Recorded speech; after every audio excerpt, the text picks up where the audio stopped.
Her har vi en firkant med nogle trekanter rundt omkring, hvor de trekanter har vi siden A, og siden B, og siden C. Og det har vi på alle de fire trekanter. Og så i firkanten hedder alle siderne, de hedder C. Det er så dem der. Så har vi en firkant herover og vi skal så prøve at lave den helt sammen som derovre. Ja. Og så sætter vi B mod B og C mod C. Og så herover på den her side sætter vi så B mod B igen og C mod C. Og så har vi den lille firkant her, som bare hedder A, og den sætter vi her med A'erne. Så bliver det akkurat den samme. Hvis vi så fjerner trekanterne, og hvis vi også fjerner trekanterne her, så vil vi have en firkant her der hedder C og B og A.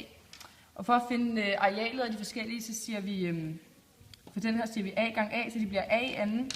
Så siger den her, den hedder B gange B, så den bliver B i anden, og så C gange C, så vi har C i anden. Og det er så Pythagoras. Ja, fordi A i anden plus B i anden er lige med C i anden. Ja.